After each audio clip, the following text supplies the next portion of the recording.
about 8 days now, and I decided to step outside to get some fresh air as well as walk Ace. Around this time, Chinese New Year, it's practically a ghost town as everyone is out traveling, but the virus is also keeping the ones who are still in town indoors, which is wise. However, I was getting cabin fever and I just needed to be in a different environment other than my house, so I had to get out briefly and oh my god, save me some Ace! Hey guys, it's Taki. I'm coming to you live and direct from China. I just wanted to touch bases a little bit about what's going on here in China in terms of the coronavirus and the expat community. But first, before I get into that, I do want to take the time to acknowledge and send my prayers and my warm wishes out to the families that have been affected directly by the coronavirus and have lost family members and loved ones. I do send my warmest apology and sincere prayers out to you and your family, as well as the ones that are still going through the illness and suffering from it as well. I pray for a speedy and safe recovery for you. So the grocery stores are fully stocked, looks like. This is my favorite store. Ooh, these are 15. Is this in the right spot?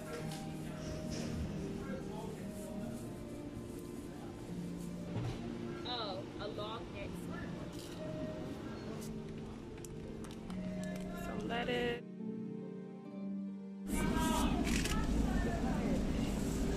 These little seasoning packs are so cute. I think I'm gonna get these.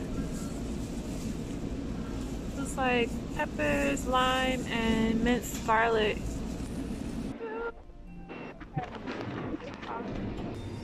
These are so cute.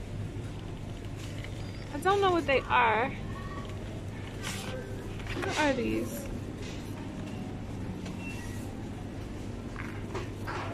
I don't know, but they're so cute. It's been like extreme paranoia here within the expat community, just because there's a lot of unknown, and then there's a lot of things that are being spread within the media and internet. And us being here, we're kind of restricted a little bit from some of the information that maybe those in the West are privy to. I actually don't mind that, because the media can sometimes make things or portray things a lot differently than what they actually are. However, being here so far away from your home, your family, and your friends, it can create more of a panic feeling just because you're kind of walking with the unknown daily. We do get updates here, but sometimes it's hard for us to trust the updates that we're getting, just because we don't know if they're coming directly from the government or is it someone else spreading that information. So it makes it a little bit more challenging. However, I am here, I am living here through all of this madness. I will say, from what I can see from my own perspective, that things are being handled pretty well. Now, mind you, all of these things that I'm going to talk about is strictly my opinion. I am no doctor, I am no scientist, nor am I a researcher. I have no experience in the medical field whatsoever.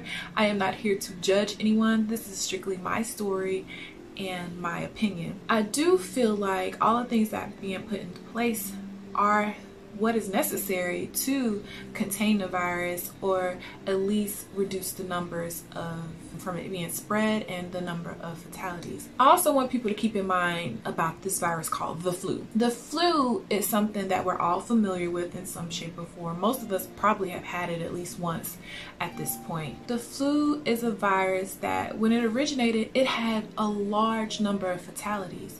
And honestly, that's kind of what happens with any new virus or illness that's introduced to us.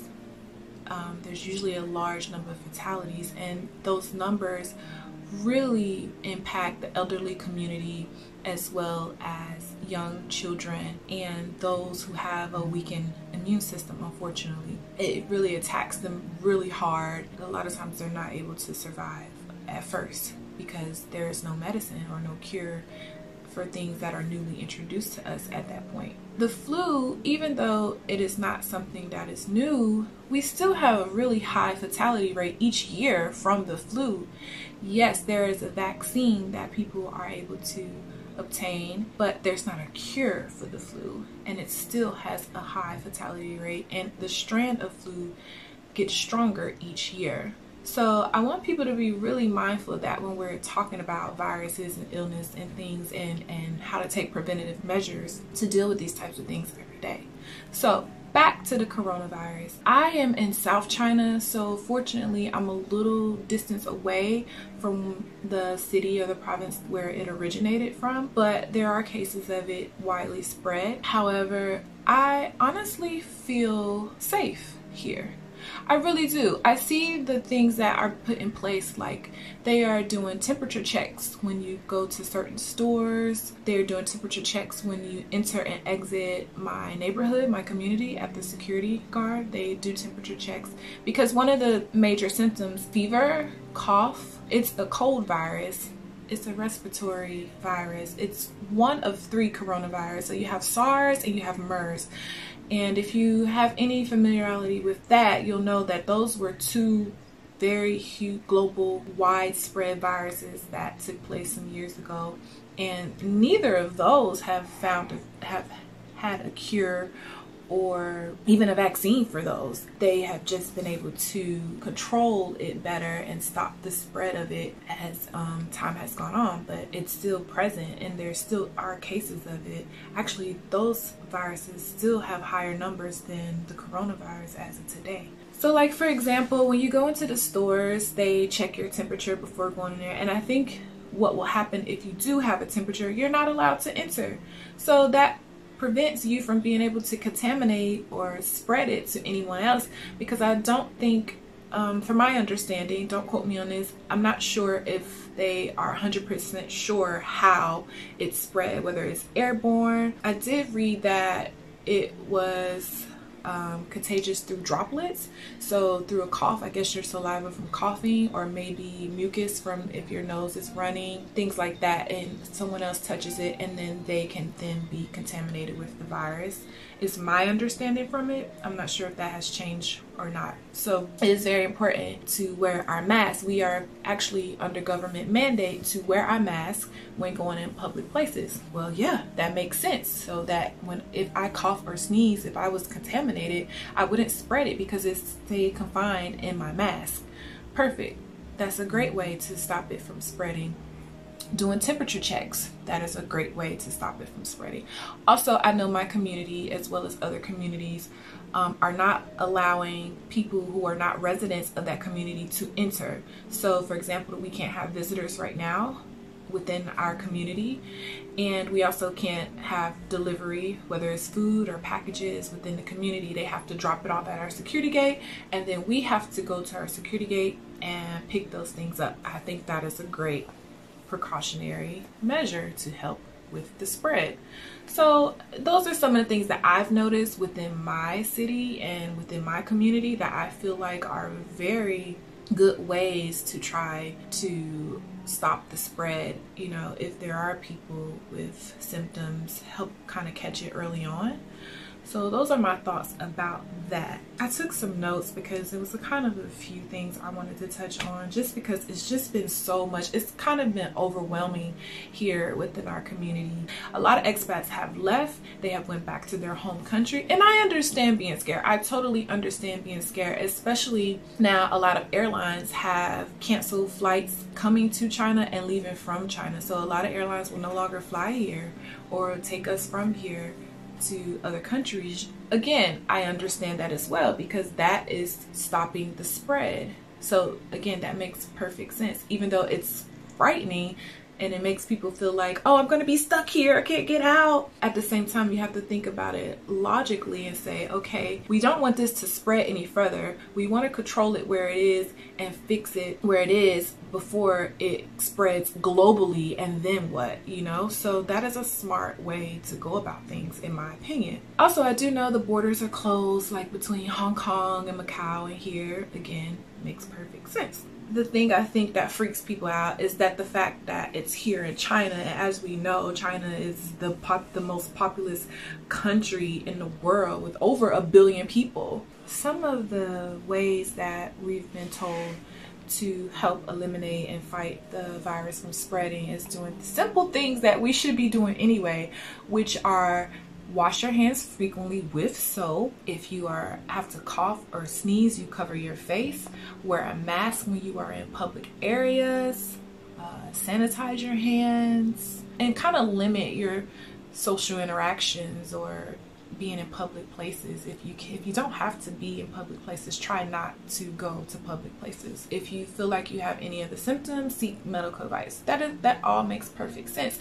But you know, it shouldn't take a mass outbreak for people to wash their hands frequently or to cover their mouth and face if they have to cough or sneeze and things like that. That should just be common practice for people, period. So you don't spread not only a virus or illness, but just even a common cold or spread any bacteria and things like that. We should always constantly wash our hands. We unconsciously touch our face throughout the day so many times that we don't realize how much bacteria our hands hold and that we're putting on our face, or touching our mouth, touching our nose, touching our eyes. We could be putting within our bodies as well. So it makes perfect sense. We should be doing these things naturally anyway to prevent. The thing that intrigues me the most is the fact that this is the national holiday, which is called Chinese New Year. If you're not familiar with what Chinese New Year, it is the biggest national holiday ever. I'm not even gonna say just in China, in the world. Because I'll tell you this, in China, millions of people travel during Chinese New Year. When I say millions, I mean millions. I can't think of any other holiday in the West with this amount of people travel. So this virus came at a strange time. Well, it started to spread rapidly right before the Chinese New Year. So think about this. You now have all of these people that are traveling, whether it's within China or within the world, millions of people all at once. And so that's also kind of scary, or I think it's challenging for the virus to be contained as well. I think that is creating some challenges to find a way to not spread this, because you still have people that are traveling for Chinese New Year. The holiday lasts for about 3 to 4 weeks. So there are still people out now from Chinese New Year. So that also creates some type of hurdles for the medical field when trying to tackle this virus, unfortunately. And then here's another thing that is another dilemma, I believe, for the expat, not just the expats, but the locals as well. But I can only speak for expats because we don't have the same rights or services that maybe a local has, unfortunately. So we have to go about things a little bit differently than someone who's a local. So the fact that companies are closed, a lot of companies are closed, a lot of people's jobs are closed. For some, there's not a reopening date. Some have maybe a month away, some may not. There's an indefinite date. So what happens when it's time to receive your paycheck? Because if you don't have anything in your contract that's stating, oh, well, if there is something to ever happen to where there's an extended leave that is out of your control or out of the company's control, you're going to be paid X amount to cover those extended days of you being out of work. I'm pretty sure that's not in most people's contract. So what happens if, you know, jobs are closed for another month or two? Then what happens when it's time for us to receive pay? And not only that, but remember, flights are being restricted. Will that list of airlines grow over this time as to who is going to allow flights and not allow flights from to and from China. So then that can create some type of paranoia, a sense of I gotta get out of here now, because you don't want to feel like you're going to be stuck here and then you not have a source of income as well. Because guess what, the landlord is still going to wait for their rent. They're still going to be expecting their rent regardless. How does that work for us as expats? So to me, that is the bigger question that I have, or the biggest dilemma that I have for our community, versus really worried about the spreading or contracting the virus, is what happens when it comes to work, because we're out of work. Things are closed. For those of you who aren't familiar with the way things work in China, again, it's not like in the West. It's not, especially the US, where you can sue an employer or you're obligated to this. You have an HR system. It doesn't work like that here. We usually sign contracts when we start positions, and they detail how our job will go during that length of that contract. I'm pretty sure this is not something that's covered in that contract, because it's something that happened unexpectedly. An employer probably didn't feel the need to include that in your contract, nor did the employee feel the need to ask to include that in your contract. So where does that leave the employer, and where does that leave the employee? So to me, that's a bigger concern. As many of you probably already know, that China can get really crowded in public areas, especially public transportation, which typically looks like this. And during Chinese New Year / coronavirus time, it now looks like this. And then you have the people who do things a little bit extra, and they look like this. No mask, nowhere. I think maybe I could try to order some. I don't know. Alright, let's go. Essentially, everything is closed, schools included, with the exception of small convenience stores. A lot of trains, metro lines, and buses have been restricted as well. The paranoia of it all is the most annoying part. It's more annoying than the virus itself. It's real important that we protect our peace right now, especially with our mental clarity and stability with all of the chaos that's taking place. This is a question that's been kind of ringing in my mind. Say, I'm going to be optimistic a little bit. Say that they do come up with a cure, a vaccine, or just even a way to control and slow down the virus, right? That's great. That's what we're hoping for. And they will do that. They will. I am confident that they will do that. Say if they get it done now, within the next few weeks. Again, what happens when the millions of people who still have not returned yet finally all come back at once? That to me is a little scary, because we're not talking about a few people. We're not talking about a few thousand. We're talking about millions of people. And they all come back at once. Then what? How many of those people have been infected? How many of those people have spread anything? That's kind of where my headspace is as far as what's going on, the reality of things. So that's the question that I pose, that I've been kind of thinking about. Or when flights are back running and borders are fully open, which I don't think they'll do that in one motion. I think they're very strategic and have been smart about how they've gone about that. Right now, honestly, social distance is just what's important. If you don't have to go into public places, then don't. If you do, just be mindful of the things you're touching, wash your hands, wear your mask. And then another question, or not really a question, but a concern that I have is within the people who are stranded. Well, not really stranded, but the people who went on holiday but aren't allowed to fly back in or cross the border through train. However they left, maybe their airline is not flying back in. Maybe they came in through Hong Kong or Macau and they can't come back in through that channel because, sorry guys, I'm getting ready for bed. These are my collagen eye masks that I need to put on. You cannot see these huge bags under my eyes. But anyway, the people who went on holiday and they're still there because they can't get back in. You know, for those of us, a lot of us who go on holiday, we financially plan for those type of things and we budget for those things. So a lot of people probably didn't budget to stay on an island for an extra week or 2 weeks and so forth. So, you know, I feel sorry. I have empathy for them because that puts them in a really tough situation if they didn't prepare for that financially, and they're having to pay for a hotel longer and pay for food and other miscellaneous things that they didn't quite prepare for because they were preparing to return back home here on this day, you know. So it's just a lot of little things that it's not necessarily the virus, which is a big concern, but it's not just catching the virus that is the only concern.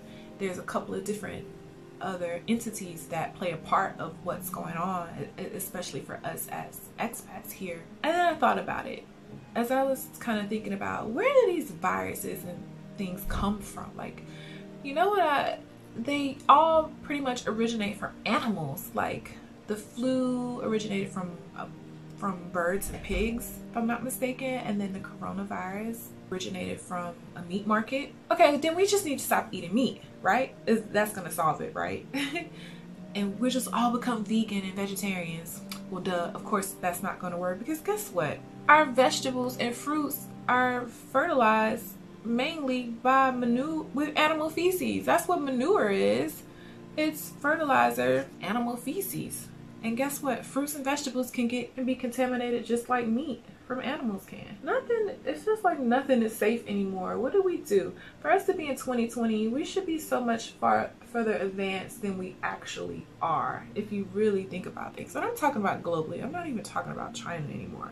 I'm just talking about globally. You know, if I feel like we're going backwards as far as how we're addressing what we put in our body and health issues and things like that. Yes, medicine has advanced, of course, but look at the things we're putting in our food and doing to our food, and the way that we even obtain our food. What is the best way to eliminate these types of things?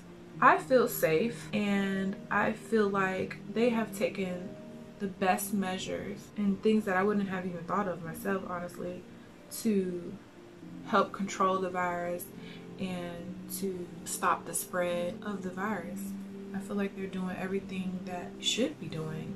But one thing I did want to say before I sign off is that something we all should remember: in order to obtain the virus, in order to contract the virus, we need to be in some type of direct contact with bodily fluid, or like they said, droplets from someone who already is infected, which they also said that symptoms might not show for 7 to 14 days, where in others the symptoms may show immediately, right? So let's keep that in mind.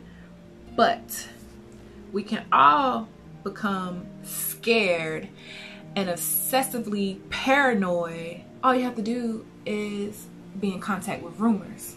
So in order to get the virus, you need to be in contact with someone who's contaminated with the virus. So keep China in your prayers, and make sure if you have friends or family out here that you stay in contact with them and just check to see how they're doing, because I've been in the house for 7 days and I finally went out and just to get some fresh air, because cabin fever is no joke, and mentally it can really be almost depressing or create some negative and not so optimistic thoughts about what's going on, you know. So let's just take this time to focus on things that we didn't get to do when we were so busy working and traveling and doing other things, or find a passion or a hobby, or write and read and listen to music and tap into that creative side and the juices, and talk to your take this time to speak to family and friends and things like that at home. And if you can still travel, hey, take this time to travel. We don't have to work, so you know, let's try to find the good in this, or be a little bit more optimistic about it. And again, everyone is different. I just hope the best for everyone, and that everyone has mental clarity and are able to be find some good out of this. Because, you know, Some things are just out of our control, and again, I always believe everything happens for a reason. So I'm gonna leave you guys with that because I feel like I have been talking forever. Don't forget to like and subscribe. Talk to you soon. Thank you for listening.